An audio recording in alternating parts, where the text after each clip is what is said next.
Well, hello and happy Mother's Day to all of you mothers and nurturers and maternal figures out there. Just really want to start by saying thank you to all of you who have taken care of us over the years and who have set an example for us. And so, welcome everybody. If you have not called your mother or nurturer, if they're still around, I hope you will do so. Go ahead and turn off the live stream, do that, and then come back because there are more important things. And particularly saying thank you to those parents out there. It's a big deal. So let those people know that you care about them. And then we have a lot to talk about tonight. First things first, check out this bad boy right here. Holy moly, super excited. This one just came in. My lovely and talented wife, Details, put this together for me. Do you see that one? Holy, what are we doing here? It's incredible, right? I want to say thanks first and foremost here. Let's say thanks out there to, or hello rather, to Ghost Meal. Welcome from Everyday Backpacker. Good to see you there. Jerry, glad to see you in the chat there. I hope it's not too terribly hot there in Texas, but you know what?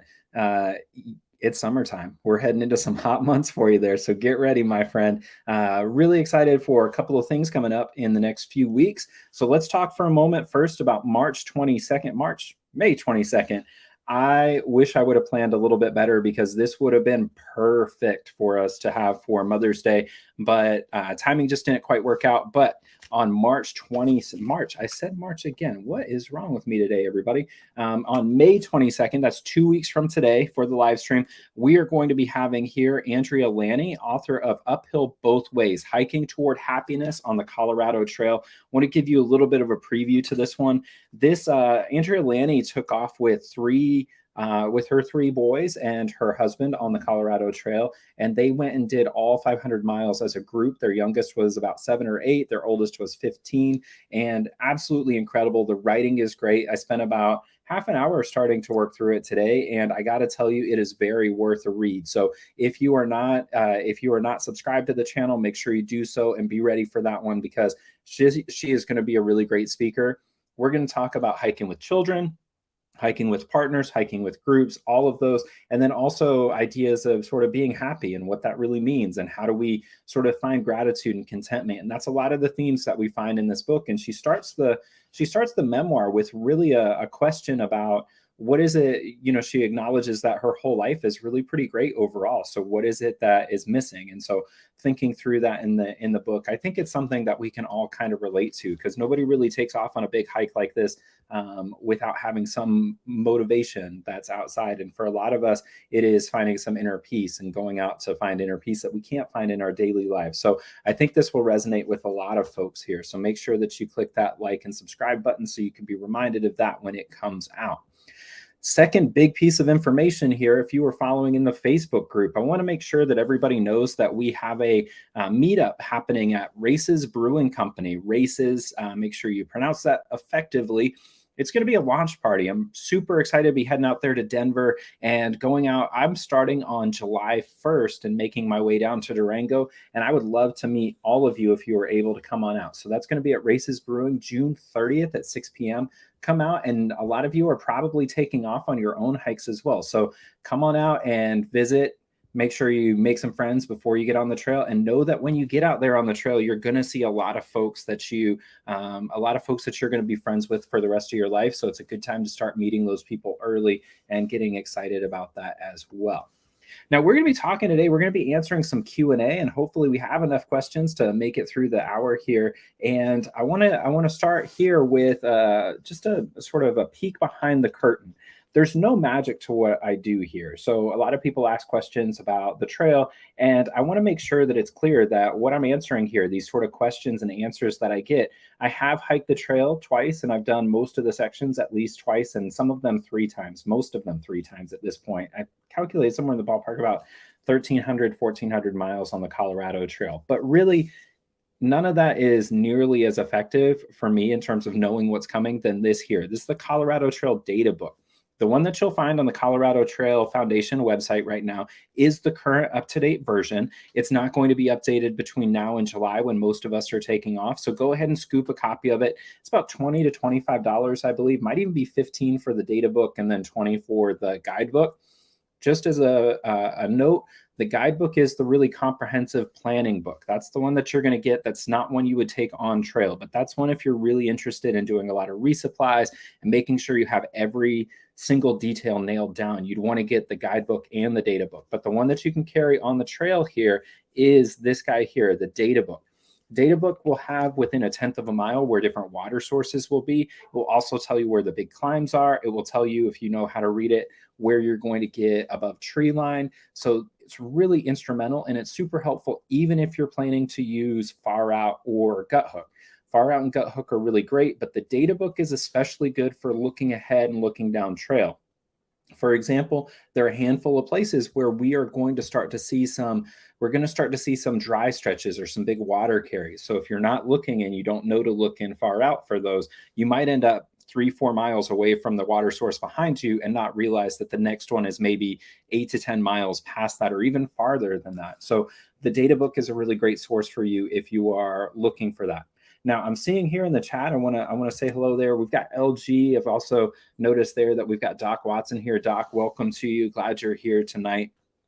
And this can be a conversation about not just the Colorado Trail, but we can talk about all different hiking. So Doc, I believe you're out there in New Hampshire, which if those of you have not been out to the White Mountains of New Hampshire, it is absolutely stunning and remarkably difficult. It is super hard, especially for those of you who are familiar with the Colorado Trail, which is one of the most nicely done trails, and just be aware of it. But those White Mountains out there in New Hampshire, I almost said New Hampshire, everybody, New Hampshire. The White Mountains out there in New Hampshire are spectacular, stunning, and they are built for hikers, but they are pretty tough. They're not nearly the 14ers. I think they get up to about 6,000, 6,500 feet there on Mount Washington, but can be a real challenge. Hello there to Rose as well. Welcome, and we're glad you were able to make it tonight. So welcome, Rose V. Glad you're here. So I had a question, actually. We're going to start this one right up. And if you have questions that you want us to address, if you've been planning the Colorado Trail and or maybe other hikes and you just want to talk over some ideas, this is an open space where we've got some expertise. We've got a lot of experts in the chat there, so I don't want to overlook that. And we also can just have a conversation about some basic Q&A about hiking in general. So feel free to shoot out those questions. You can also ask questions about me. I don't know why you would. But if you have questions like that, feel free to fire those over. The first question that we had actually came in a few hours before we started. So Kevin, Kevin Beats Workin' Watterson, what a name, right? He wanted to ask here about the hammock, and he's wanting to do the hammock the entire trail and wanted some tips for that. And this is actually something that is pretty heavily discussed on the Colorado Trail Facebook group, and it doesn't seem that there's actually a whole lot of consensus about this. Hammocks are very manageable by and large on the Colorado Trail. Excuse me, everybody. Hammocks are doable. It can be a little bit tricky, specifically when you get later in the trail down there near Stony Creek Pass, and a couple of those, you're going to get up above tree line for about 32 miles until you dip down into Elk Creek drainage. And so you will, if you are deciding to hammock camp, if that's something of interest, you will want to have at least a ground sheet and be ready to set up your tarp on the ground. My recommendation, if you're going to do the hammock camp situation, totally fine, but I would recommend carrying a good set of trekking poles and make sure whatever tarp that you bring with you is adaptable to be the shelter on the ground, especially when you get into those segment 23, 24, and 25. Those are going to be segments where you have to be up above tree line for a long time. So whether or not you want it, you are going to have a hard time. You're going to have a hard time not doing a little bit of cowboy camping. The good news, though, is it has been done by a lot of people. And if that's something of interest, by all means, you can certainly do that.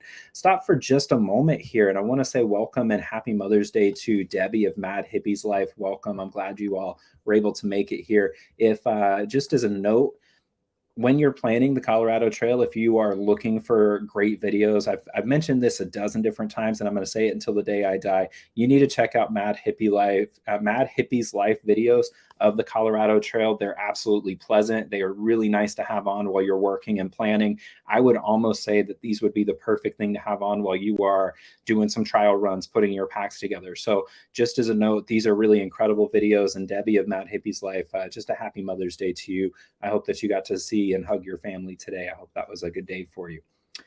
So here we've got Yolanda here asks questions about favorite lightweight gear and whether or not I actually use the pants or if they're worth carrying them. And I want to actually crowdsource this a little bit, and I want to give you a little bit of an explanation why there, Yolanda. I personally didn't carry my rain pants but it's because I get so hot in rain pants that I sweat through them really quickly. So I'm not a really great example of that, but I can tell you that 5-star from one of the earlier versions of the live streams, he really likes to carry a rain skirt, and that would probably be the way that I would go in the future should I want to have pants. And I like frog togs, but I can tell you that it is a hotly contested topic. I like my frog togs because they're about $20 a set. You get them, and if they get a tear in them, then you are not really sad about that a whole lot. It's not a big deal, not a big loss. And they are very light. They're just not very packable. And so they tend to take up a lot of volume in your bag. So I'm considering sort of moving some things around. Lightweight rain gear is really tough. If you decide to get a poncho, which is a good option. The poncho is a good option, but that's really best if you have hiking groups with you, because it is super difficult to get a poncho over yourself and a backpack. And a lot of times when you're out in Colorado, if it's raining, the wind will be really heavy as well. So it's super important that you're able to secure that. So I don't personally love the poncho situation. I've done it in the past and used a poncho tarp for my shelter as well, but I don't know that that's necessarily the best move. So here we do have some people weighing in, just like I had hoped. Mad Hippie's Life, they love the frog togs. They're really nicely made overall, but they're also super cheap. They will tear pretty easily compared to other rain pants and systems, but definitely worth kind of looking into and testing them out. And again, they're about $20 for the pants and jacket, and then they come in well under £1 for both of them. Now we do have a couple. We have a couple of others here. This is CT Mom, Cool Trail Mom or Colorado Trail Mom, Whitney. She was actually on one of the live streams early, and she's taken off to do the John Muir Trail this year. So heading out, maybe I think somewhere in the 5th, somewhere right after the 4th of July. And then here the Montbell rain pants. Now these are the Montbell are some that are going to be really, really dynamite pants and a rain gear.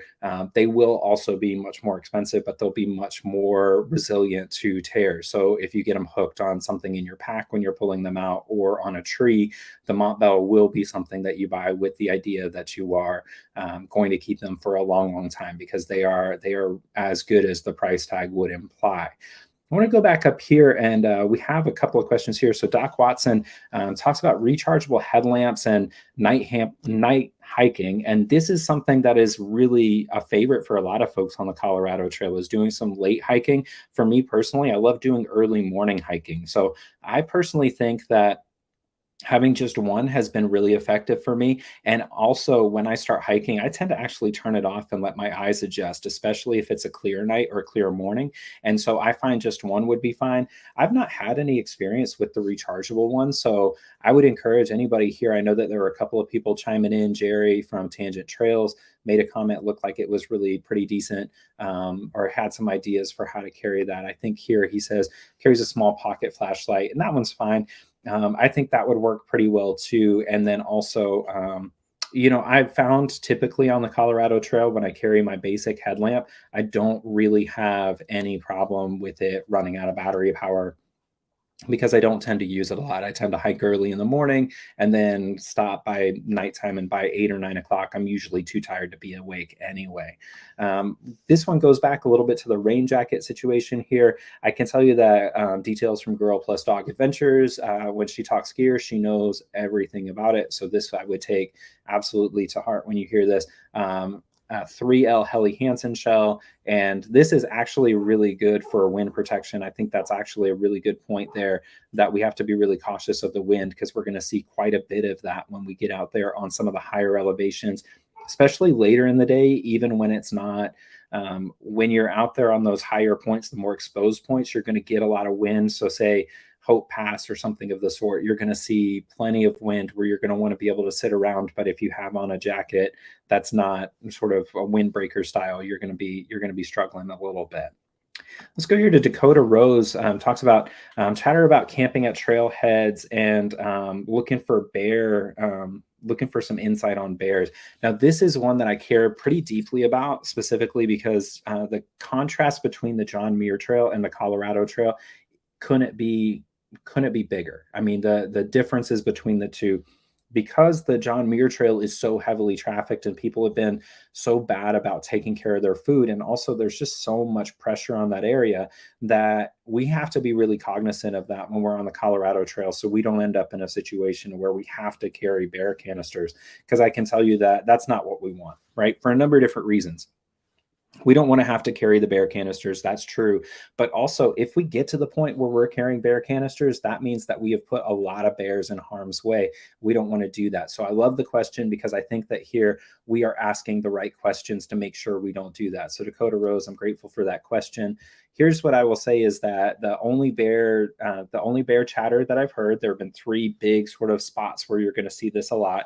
About 4 miles outside of Breckenridge, that one's pretty common. About 8 miles into segment 1 near Bear Creek, so it's easy enough to remember. Bear Creek and Breckenridge, and then all the way toward the end there in Durango. So the last segment, segment 28, there was a pretty awful bear encounter last year that somebody had a pretty awful run in. I believe she didn't make it, actually. And so it is a good idea to be cognizant of this. Here's what I would say is that it's very easy for you to make sure you're doing proper storage techniques. So just basics are going to go a long way. The good news about the Colorado Trail as well is that the bears are not yet familiar with people in most areas. So it's very easy to practice good bear care, and making sure that we are not necessarily sort of doubling up or putting a lot of pressure on the same places, and following those leave no trace principles is really helpful. So I think it's a great question. I also don't think it's a great idea generally to sleep at the trailheads, and the popular campsites I find are not necessarily the best campsites usually. So I would encourage everybody to be really cognizant of that, and really kind of move around and think about the places where you're stopping for the night. And even if you just go forward, maybe another half mile, that'll take you about 15 minutes. That can make all the difference in the world to keeping the bear pressure off of that. So that one is really helpful. And I also want to point out two different commenters here. These are both people who have completed the Colorado Trail. So again, details says that she tries to avoid campsites where it's apparent a large group has been there due to poor practices, and also the concentration of smells. That's very much something that we all have to be very aware of. And then Whitney here mentions that if she's going to be alone for the night, she doesn't cook at her sleep site. That one is just basic. You want to make sure that you are setting up and kind of setting up far away from that. What I would do in this case is I would set up in one place, put up my tent, and then take my bear bag or my bear canister, whatever I have with me, and I would walk about 50 to 100 yards away, cook, and then I can hang everything up all together at the same place. It makes it pretty easy. And then also here, Mad Hippies have a great recommendation, and I actually like this one quite a bit. So what you do in a case like this is you stop about an hour before you're ready for bed, right? Or you're ready to stop for the night, and you cook dinner. This can also help you in a couple of different ways. First thing that it can do is you can stop and get a little more energy to make that final push for the night. It also helps settle your stomach, because it's sort of like taking a long walk after a big meal. So you stop, you cook your food, then you kind of take a little bit of a walk or a hike. Basically, you maybe walk another half an hour to an hour, and you get a couple more miles in, and then you set up your tent, and that helps sort of disperse those smells that Details was mentioning there. And so really being careful about that. But it's also particularly helpful because you can then do a lot more dry camping. So when you have to camp where you have water for food, that tends to put a lot of pressure on those same areas, particularly near the water. So if you are near a water source, a lot of people like to camp there for obvious reasons. But if you cook near the water, sort of where everybody's going to camp, and then you load up enough water to get you through to the next spot, you can dry camp without having to worry about needing water for washing dishes or cooking your food, that kind of thing. And that can really help take the pressure off of a specific space there. And then here, this is Everyday Backpacker, this Ghost Meal over there. And he makes a great point here, calls it the Bermuda Triangle. You know that I'm a sucker for a good hiking pun. Cooking 100 feet from camp, and where he's bear bagging, and 100 feet between all three. So thinking of that triangle. And he's up there in grizzly bear territory in Montana. So I think that's a pretty strong tip there. I want to say hello there for a minute. We've got Winging It in the crowd. So if you all watched my videos from last year, Winging It is here. He did 5 miles today. He is still kicking around the idea of maybe hiking with me to Breckenridge. It looks like he is very excited. I won't tell you why he said he wasn't going to do it today. I don't know. We'll see. And then Jennifer over there just made it in. Happy Mother's Day, Jennifer. Jennifer is actually taking off on the trail. She is heading out, lives out there in Colorado, I believe, and is planning on taking quite a while to hike it with, maybe with your little man. I think he's a young guy. He's maybe 4 or 5 years old. So big adventure coming up for that family. So very excited to hear how that one goes. We had a question there. I want to go back for just a second about Lumen Strength. I am such a cheapo that I don't actually know. I tend to buy the cheapest headlamp. So if anyone has a thought on Lumen Strength specifically for night hiking, that would be helpful. And actually, Winging It in the chat there, he is no stranger to night hiking. He actually did quite a bit of night hiking the year that I met him in 2016. So in 2016, I picked up at Monarch Pass, and he was on his first of 2 through hikes, and he would hike very, very late into the night. So I would be really interested to hear about the idea of sort of flashlights from Winging It. I can tell you that he won't know the Lumen Strength, but he will be able to speak to how much brightness you're going to need, or whether or not you can hike without a headlamp as well. I want to point out this comment too, kind of going back to the idea of bear storage. This is one that is really, really complicated, and it's a real challenge because there are a lot of trees. As you look behind me, for example, this is a scene going up near Lake Ann Pass. So this is somewhere you will see on the Colorado Trail. And what makes it really complicated is that a lot of trees will look like this just behind me. And so hanging a bear bag can get really challenging to do so in an effective way. And there are other places where you're going to have the big spruce pines where it will be very hard to throw a rope up that whole way. So for a lot of people, a bear canister is a great route to go because it's so hard to hang a bear bag in Colorado. So it is a good idea to have a lot of different ways to hang your bag and to really be familiar with it. It's maybe one of the more underrated skills for hiking, doing a big through hike like this. It's interesting too that bears have this sort of collective memory. One thing that I was told when I was out there in Sequoia National Park is that the bears there haven't seen a counterbalanced, so the bear bag hang, the counterbalanced hang, they haven't seen those in some 30 years. It's been against the law there in the Sequoia and Kings Canyon Sierra National Forest kind of area, the High Sierras. What am I even saying? You get the idea. But the bears that are born today still know how to cut down a counterbalanced bear hang. So that's why you have to carry bear canisters when you get out there, because they have this sort of collective memory and they're just sharing stories. Just imagine the bears sitting around a campfire and talking about how people keep trying to hang their food. It's just a pinata for them. I also would point out, as we're talking about these bear bags, be sure you give a look over there to Hilltop Packs. If you don't know Hilltop Packs and Ben over there, it's a small business out of Pennsylvania. It's Waynesburg, Pennsylvania, and Details did a little bit of a meet and greet out there.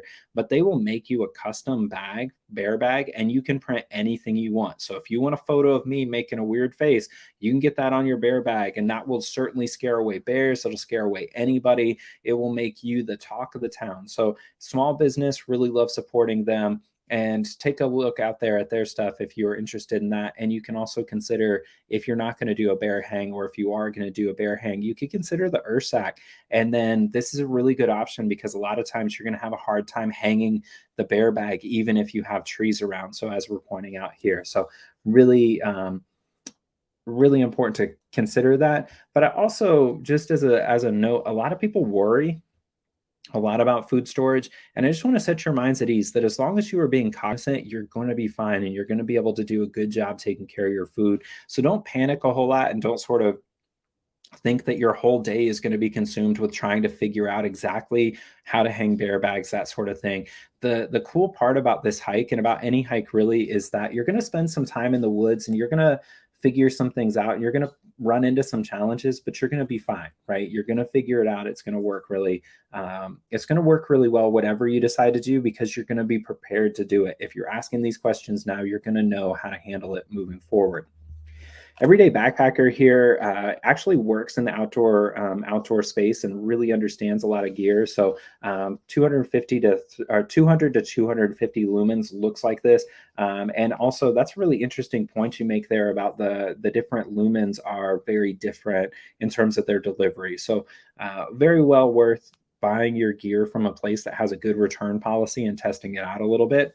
I think you can probably figure out pretty quickly what's good for you. I can tell you that as I sort of adjust to being middle-aged.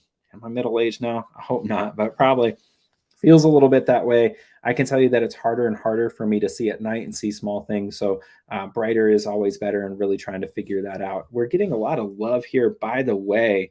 We're getting a lot of love here, by the way, for the Ursac. We've got Dan makes a great point, and this is probably for me the biggest point, that kind of going back to the idea that bears are not necessarily a problem on the Colorado Trail just yet, but rodents certainly will be. So you're going to run into no small amount of marmots. I've had a buddy have a mouse in his tent on the CT just past Kenosha Pass. Those are really the thing you want to watch out for, because you can have a bear take your food away, and that's a real bummer. You're probably going to be fine, but what you really want to avoid is pulling open your food bag and finding small chew marks everywhere. That would be really rough, because not only then are you carrying all that heavy weight out, but it's not something you're going to want to eat, specifically because you're going to run into risk of hantavirus, for example. So doing a good job protecting your food from rodents and from bears is not only good practice, it's required, it's the law, it's the ethical thing to do, but really thinking through that as well. So I think thank you there, Dan. I appreciate that. I also want to point out this one, because this is really a fascinating one. And so here, what we've got is Yolanda is asking about what kind of rope. The 550 cord is the stuff that you'll find pretty commonly. They make the sort of survival bracelets out of it. It's very, very common. Everybody has seen that one. And so a lot of different options here. One thing is, I find that the 550 cord can work, but it's not going to work on its own. So you are right to point out that it does get hung up or sort of stick. So what you do if you decide to use this one is, first thing is you take a stuff sack. It can be your tent stuff sack, whatever. It can be for the tent poles, the stakes, and you put some rocks in it, or a rock, and you tie it to the end of your 550 cord, and then you throw that over, and that's going to help you pull it down, and it will definitely take it over that way. I do want to point out, though, because your point about it being slick is also really helpful, especially early in the hike, because if you try to pull on that 550 cord with a heavy food bag, it's going to be really, really hard to do. So in that case, what you do is you take a stick and you wrap the cord around it, and then you can pull it up. You get a little T handle. That can really help, and it can also help you tie it off to a tree. But also details here points out that the Ursac comes with a rope you can tie around the tree, and this one is a really good idea to put the cowbell on there, because the best thing you can do when you're thinking about bears and bear safety is be ready to scare it off. Bears are not going to stick around if you are making a lot of noise. They're going to peace out pretty quickly. So this is why you want to make sure you have a system in place for scaring it away. Yelling at it works really well generally. If it's early enough and you still have your pod out, you can hit a rock against your pod or hit a spoon against it, something like that. But they will take off and you will be able to hear it. Bears are not quiet when they come into camp. I've seen more than my fair share in camp, and they will run away pretty quickly if you are not careful. Yolanda, you also point out here that rodents are also a problem for the cork on your handles, and this is anywhere that salt collects, really. So this is something to be aware of. Certainly taking care of your trekking poles. This is something anybody can sort of sort out from here, but definitely be careful with those, especially when you stop for a break on a rocky area. So if you have a rocky area where marmots are going to be around, they are possibly ready to chew right through that one. That is pretty. That is something that happens pretty quickly. So here I also want to point out here the OPSAC. So the OPSAC is the liner. It's the plastic liner that is, it is sort of scent proof and smell proof. And so these are really great to put into your bag. And so the odor proof garbage bags that they use for garbage, for adult diaper pails, that's a great idea too. So be thinking of the ways that you can repurpose different things. So for example, if you don't want to carry the big heavy bag liner for your backpack in the rain, a lot of people get a trash compactor bag and put it inside, and that keeps it from being a problem in terms of rain. So there are a lot of different ways that you can repurpose certain household goods to be better than what you would have at, say, an REI or something. And this is no shade to REI, but there are a lot of ways that you can replace things that you already have with a much better homemade version. So for example, I have my Nalgene, I love it, but a smart water bottle often works a lot better. It's a lot lighter and it's a lot less expensive if I forget it somewhere. So really, really important. Here we've got I love the comments coming in here. Porcupine, porcupine near the end of the trail. This is something that I've never seen. Porcupines are an animal. I've seen a lot of wildlife and I've never seen one. It's on my list of animals to see, but they will certainly be mischievous, I'm told. And I think I've seen this happen to a lot of people where you put down your trekking poles and wake up the next morning and the handles are just chewed right off. I've seen this also in Denali National Park. I saw somebody get their bicycle seat chewed off by a grizzly bear. I have some photos that I can show at some point that I mean, it was just the coolest, craziest thing, but somebody had to ditch their mountain bike because there were a couple of grizzly bears in the area and they hopped on the sort of tour bus that I was on. And then the grizzly bears started crossing the street in Denali, crossing the road in Denali, and the one, two, and then the third one crossed and stopped halfway, turned and then chewed the seat off of this poor biker's seat.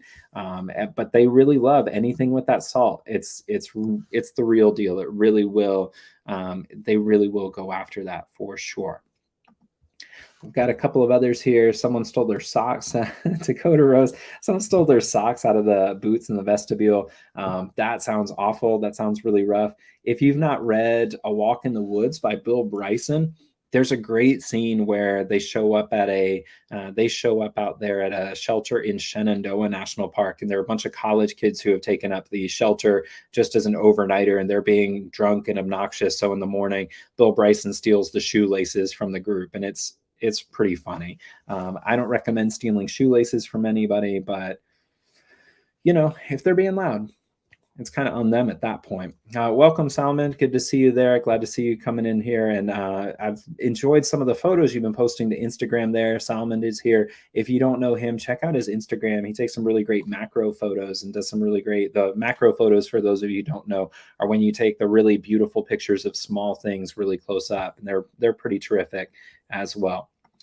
Winging it here. I think he's picking on me a little bit. He asked about how many pairs of socks do I recommend. So this is sort of a kind of an inside joke or sort of a personal quirk of mine, but I think it's worth kind of sharing with you all because this has been a game changer.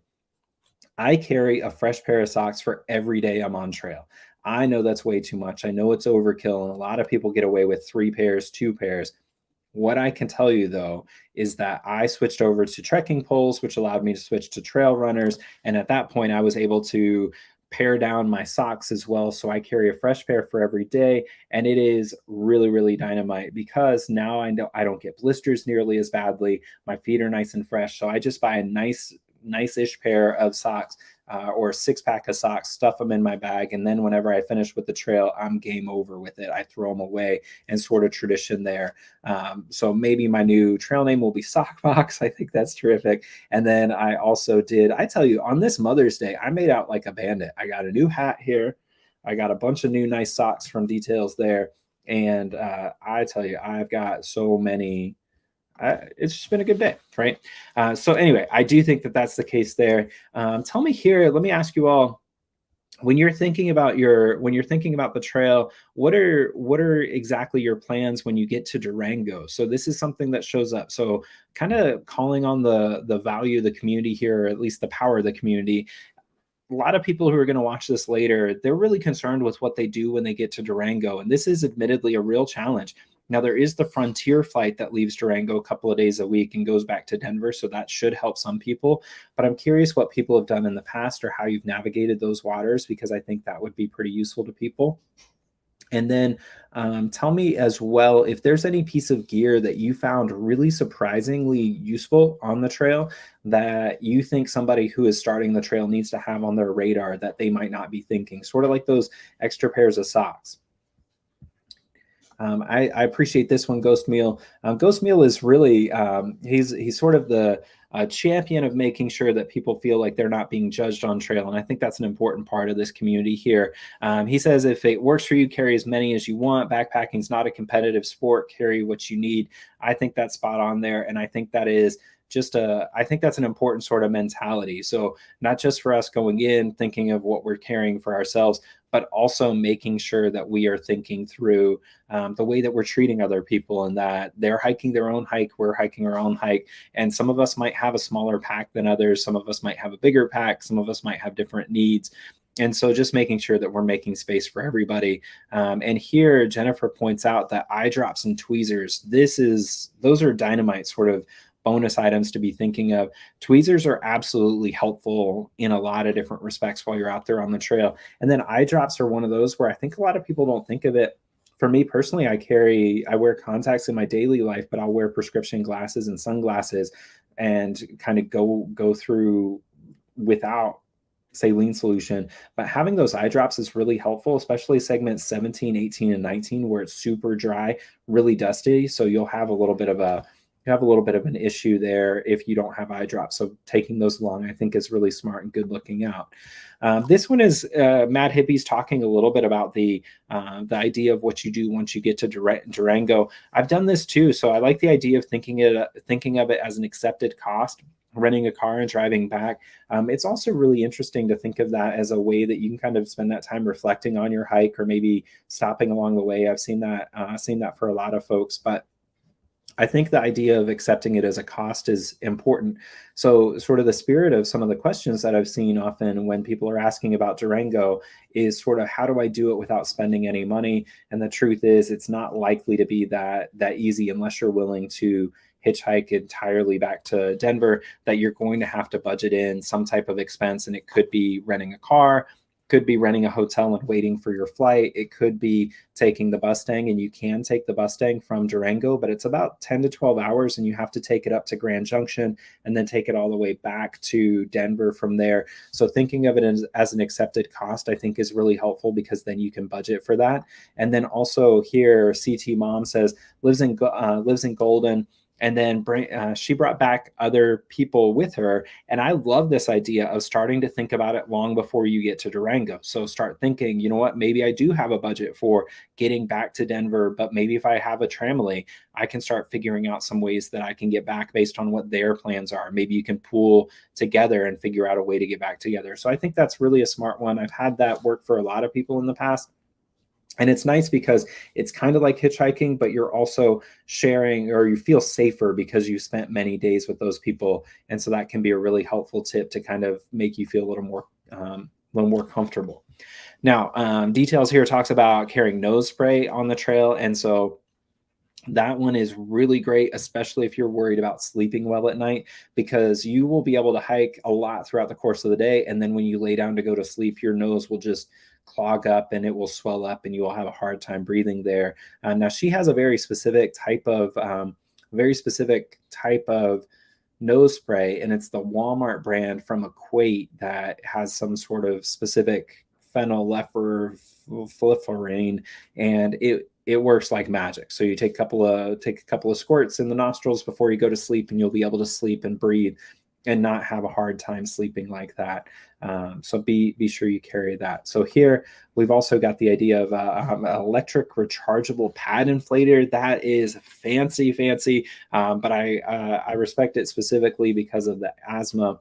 I think it would be really hard to do that. A lot of the new sleeping pads are coming out with stuff sacks that actually have the stuff sack for the sleeping pad will work as an inflator pack, and that works really nicely. And then also there are, say, XPED makes I think it's called a schnozzle. I don't know if that's the official name or the silly name, but it will work also for a laundry bag if you are stopping in town and you don't have a laundromat nearby. So it's another good one to know, that there are ways to fill up your air pad without necessarily having to put yourself to do the work yourself.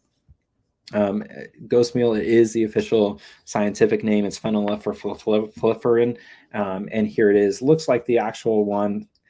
Because there are so many consonants in that word, that that's the right one, right? So if it had a lot of vowels, we would probably call her on that. But since it is actually lots and lots of consonants, that's it. This idea here, this one, I love this one. Dehydrating wet wipes. I've seen this just a couple of different times. I think this is the coolest thing. So if you get those wet wipes, what you can do is literally just dry them out. I think you can put them in a dehydrator, but I don't know if the odor would end up a problem, but you can just put them out and let them dry. They will dry up. Put them in a baggie, and then when you get ready, you just put some water in it, and they are wet wipes without any of the weight. And then they answered the question there about the no scent. So certainly a great idea here. And it is also makes you feel really makes you feel really a lot better. It can be a game changer for a lot of people, sort of that mentality. So be thinking of that. And just a couple of them. This is also great if you were sending resupplies ahead. You can tuck a couple of them into your resupply box for each one. One thing that I'd also say for those of you who are planning to resupply throughout the course of the trail, a couple of things that can be really helpful. First is go through your closet. Get an outfit that you plan to give to Goodwill soon anyway. Put that clean pair of shorts, maybe they're old gym shorts and a t-shirt, whatever it is, as long as there's something you're planning to give out to you're planning to do away with anyway. Put them in your resupply box. That way you have a clean pair of clothes for town. You can do laundry and then you drop them off at the Goodwill and you're great. There are also some places where there'll be a hiker box. So if you end up at the Ravens Rest down there in Lake City, but send yourself a couple of clean outfits along the way. It can be a real game changer for you from there as well. Put in a couple of things there for yourself too in those resupply boxes. Just kind of send yourself some extra snacks, maybe put a 20 in there that you're going to buy yourself a beer, whatever it is, right? But surprise yourself. And by the time you get to that resupply box, it's sort of like going through your junk drawer at home. You'll find stuff that you forgot you had, and it can be a real sort of adventure there. And it turns out here we do have the answer. Dry them out under a ceiling fan. That's perfect, right? So you just set them out, they'll dry up, especially out there. They're out there in Colorado, so a nice dry area. This one is interesting here. I'm not sure how I feel quite about this one. A pee bottle for the nighttime pee.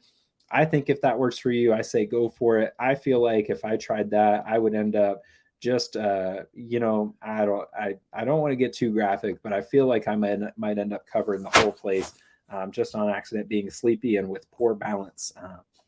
But I think it could be a really good one to have that so you don't have to climb out of your tent. It can make a pretty big difference, especially just as a note for all of you. At some point this summer, you are going to wake up at 3:30 in the morning and you are going to have to pee real bad, or maybe even a little later. You're going to have to wake up at like 5 in the morning and you're going to have to pee, and you'll think to yourself, is it worth getting out of the tent now, or can I sleep through it? I want to tell you right now, first thought you need to have is, I can do it. I'm going to hop out. I'm going to do it real quick and go to sleep. Because what's the worst case scenario is that you lay there miserable thinking that you can still sleep through it, and you lose your sleep and you're uncomfortable the whole time. So you end up just sort of the worst of both worlds. I will tell you here, going out to the idea of a pee bottle, if that is something that is of interest to you, which I can certainly see I can see the value of it.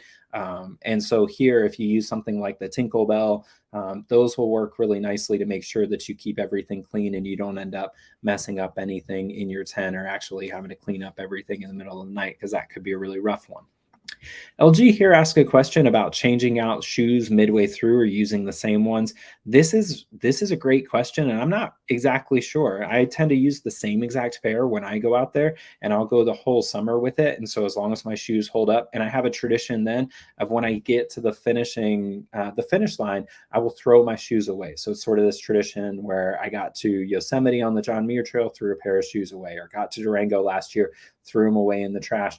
And so I like throwing them away as a thing. But what I can tell you is, if you do decide that you want to send a pair along, which a lot of people will. So conventional wisdom is that a pair of sneakers, you have about 300 to 500 miles on a pair. I think marathon training people tell you 300. So if you have 300 miles on it, you're going to need a new pair. What I will tell you is, make sure you break them in at home. So get both pairs early, start breaking them in, and then that's a really good route for you to make sure that you have shoes that aren't going to give you problems halfway through.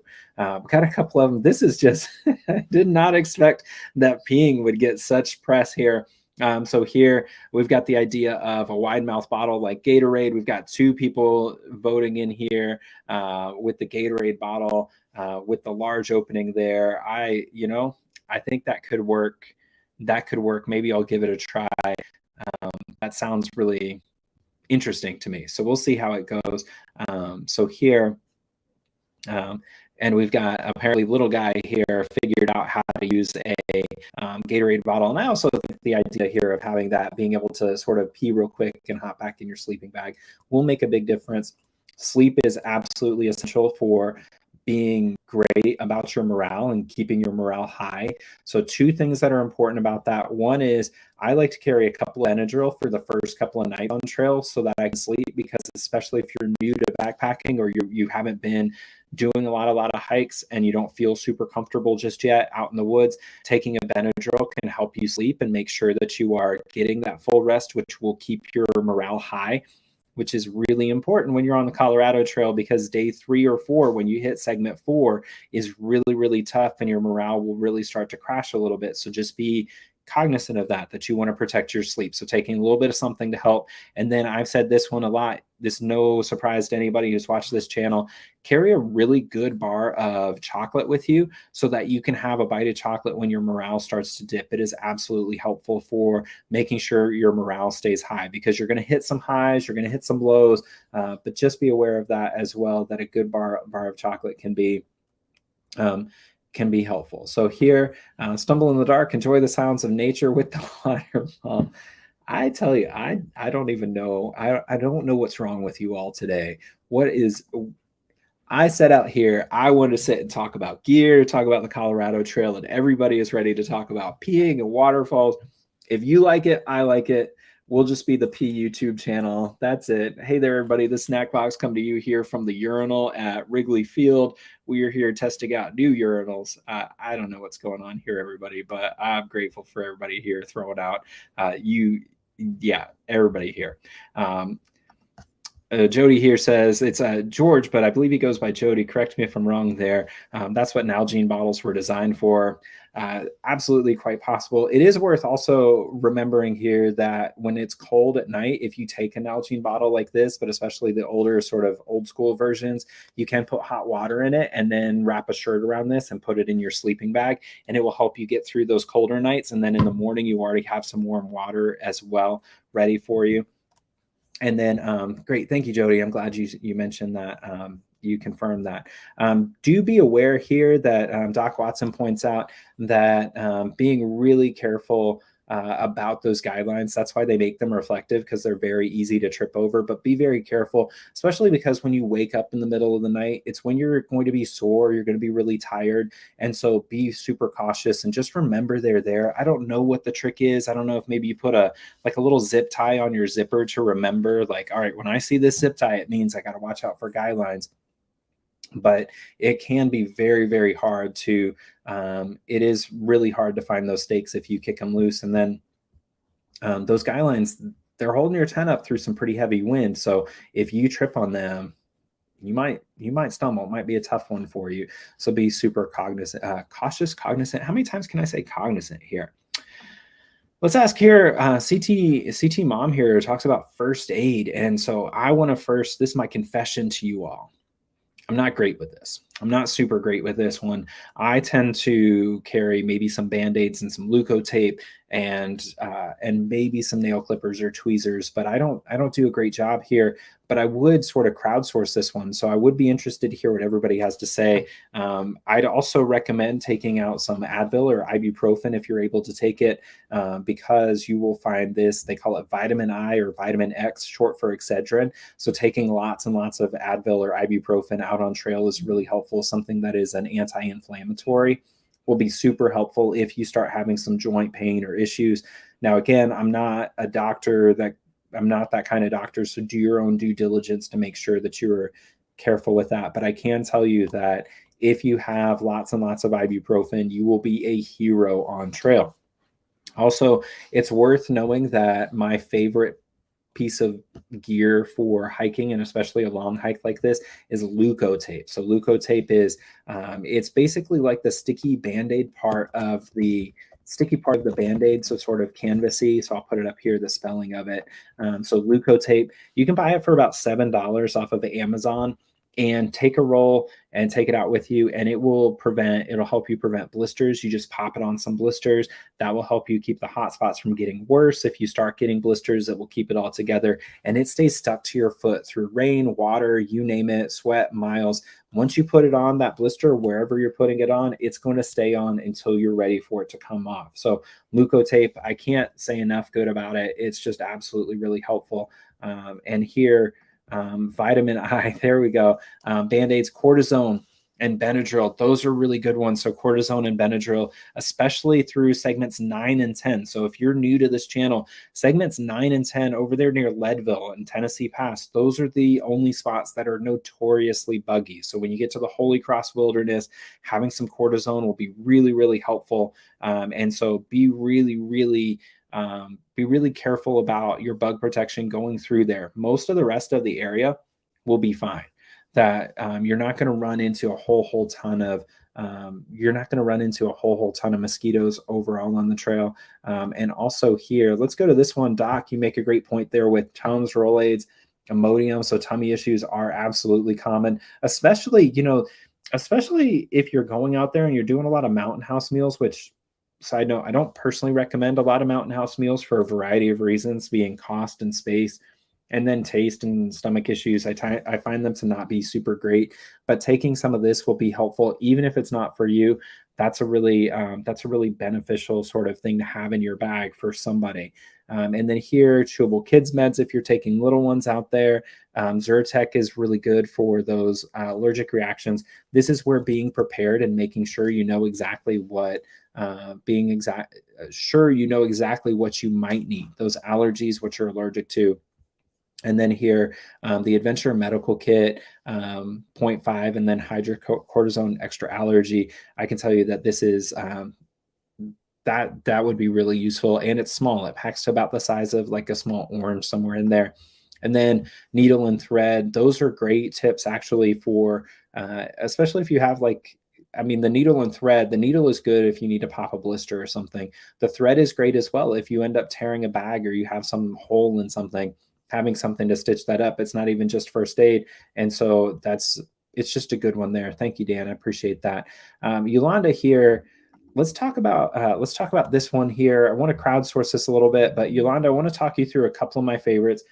Fair warning though, I have gone to cold soaking. So I cold soak my food. I just have a little guy like this, or I might not even cold soak. I just do stoveless now because I found that I miss coffee a lot less than I miss the weight. So I like carrying just cold coffee and kind of, this is what I go with. But when I was cooking, so 3 recipes that sort of carried me through. One, I'll take ramen noodles, some sort of spicier ramen noodles. I'll cook that, drain off most of the water, and then hit it with a scoop of chunky peanut butter. Call it poor man's pad thai. It's really good. It's really inexpensive. So when you're planning about a week, get a regular jar of peanut butter, 3 bricks of ramen, and that will be 3 dinners for you. I also like any of the Knorr sides paired with either a pouch of tuna or a pouch of chicken. Or you can do the same with mashed potatoes. So mashed potatoes, if you get some mashed potatoes and then maybe some bacon, that gives you a little bit of protein in there as well. And so those 3 sort of cycle through for me. And then the mac and cheese is a really good one, especially if you have the ability to carry sort of the shells and cheese, the pouch, which is heavier, but it's so good at the end of a long day. But for everybody here in the chat, if there is something that you think is a really go-to inexpensive camping meal, go ahead and drop that in, because I think we have so many really good ideas and people here with so much great experience. Let's talk about what you put out there in the what you put out there in your packs and take for food, because there's nothing worse than spending $9 on a mountain house meal that's not really all that good, especially when you compare it with a 99-cent Ore-Ida side with some bacon in it. That's much less expensive and just about as delicious as well. Let's talk a little bit about acclimation. And this is one of my favorite questions, because I think the best move here, actually, Jerry, is just go at most what I would recommend for the Colorado Trail is a night in Denver, because the nice part about this trail is if you start in Denver and then just give yourself a couple extra days to start the trail, it doesn't really get high above elevation. It doesn't even go above tree line until Georgia Pass. And so you have a long time until you really start hitting some of those higher elevations. So me personally, I would say, don't worry as much about acclimatization as worrying about making sure that you give yourself a lot of time to start the hike, and making sure that the first 100 miles or so, give yourself a couple extra days so you go slower on the front end. Because a lot of times the sort of mile marker that I would give myself for this would be trying to make it to Breckenridge, because most people who are going to make it all the way to Durango are going to know by Breckenridge as well. Another great tip here, if you can't find laundry facilities or you don't want to wear rain gear to town, do laundry in the bathtub. And this is actually a great tip because here you're going to be in a lot of different places and be able to wash your clothes, and it will make good use of the hotel room that you get if you decide to go there. The hostels will typically have some laundry, but this is a good tip, especially because a clean set of clothes going to make all the difference. And again, it's about morale. I can tell you here that this tip sounds great. Vegetarian food is always really interesting. Harmony House, Backpackers Pantry, and Mary Jane's Farm. Those are great. I also liked Outdoor Herbivore. If you are a vegetarian or a vegan, they have some delicious meals. When I did the John Muir Trail, that's when I got named Snack Box, and my hiking buddy did not eat that much. His trail name is Slim Shady, and so I ate a lot of his leftover food, and it's absolutely phenomenal for people who are going meatless for whatever reason you might decide to go meatless or need to go meatless. And then also wraps with the pouches of tuna or chicken, and then those the crunchy toppings. So the crunchy, crispy jalapenos, onions, garlic, red peppers. I forget the name of the brand, but they're really pretty decent. And then here, this is a common one actually, Dakota Rose.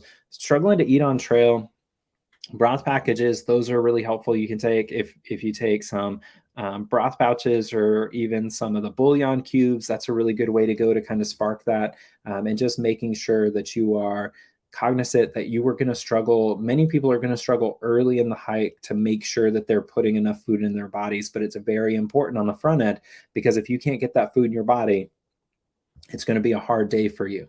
Mad Hippies give a great tip for acclimatization there. Going to Staunton State Park is a great idea. Staunton State Park actually has these campsites that you can reserve where you hike in maybe a half mile. And so it's kind of car camping, kind of not. And you get these great campsites. It's a really good state park, and it's not far from Denver. I think it's maybe 2 hours at most. And so going and spending a few nights there would be a really good option for you. And it would be also a great way to spend a little bit of a time and energy supporting the Colorado State Park system, which is phenomenal. If you remember Rolf from a few episodes ago, he actually does a lot of volunteer work with the state park system, and it's just such a phenomenally run state park system, and so well worth giving a little bit of time to, and maybe some money and resources to them. So acclimatizing there. I need to find a different question that doesn't ask me to do so much pronunciation. Here, the Snickers and coffee won the day. That one is absolutely true. I think Snickers are one of the best snacks for on trail. It's got some protein, got lots of salt, got lots of sugar and fat. It's a good one. I don't know what the nutritionist would say about it, but as a snack box, I can tell you that it's approved. And then finally here, let's talk a little bit here. Dakota Rose talks about hydrating for elevation. I think that's absolutely crucial. Those Nun tablets are fantastic. There's also Tailwind is a good one.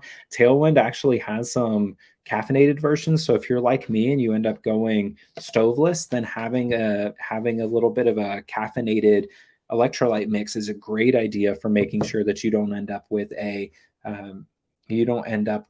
caffeine headache. So really thinking that one through. Also here, Girl Plus Dog Adventures has some CO Treks, some routes and CO Treks that she can share. So CO Treks is an app that is sort of coordinated with a GPS, and so you can get some routes where you can figure out exactly where to go in the different state parks and figure out where campsites will be. It's kind of the digital version of the data book for the Colorado Trail book. But if you're interested in going out to Staunton State Park, or really many of those, I think Golden Gate, there would likely be some routes that Girl Plus Dog can set you up with. Shoot her a message on Instagram and then at remy.kins, and she can help you figure out some of those routes that you might like to take to acclimatize. Let's not talk about acclimatization anymore here. Now, we've got a couple of last ones here. We're getting close to wrapping it up, and I need to go celebrate a little bit of this Sunday with my wife. So we're going to wrap it up shortly. But here, we've got the idea here of really filling up in town, taking some light things. Dakota Rose, I think this is a great idea, and I think a lot of people really underestimate the possibility or the option to take lots of snacks. And instead of thinking big meals, lots of smaller meals are really, really helpful. And it sort of echoes what we heard from Natalie Earle, the Nutrition with Confidence person, a couple of weeks ago, that it's a really great idea for you to take lots of snacks and treat your body a little bit like a fire. But it does require you to be thinking quite a bit early about figuring out what your body needs. So as she mentioned last week, for many people, it works well to kind of have lots and lots of snacks. So if that works well for you, by all means do that. If it doesn't work well for you, then you want to know well before you get out there on trail. But it is good to know that in most of these towns, as you're passing through them, you will have lots of options. And for most of the towns, there will be options for people who have limited dietary options, right? So if you are restricted by way of diets, if you are vegetarian or vegan, gluten-free, most of the towns along the way will have an option for you. So it is a good idea to think of that. Last thing that I'll say about that meal planning is be thinking of the town as part of your meal planning. A lot of people plan every single day and they have a meal for every day. And that means that when they get to town and do a meal in a restaurant, they are carrying weight that they don't need because they're carrying the dinner that they're sitting down to have from the restaurant. Does that kind of track?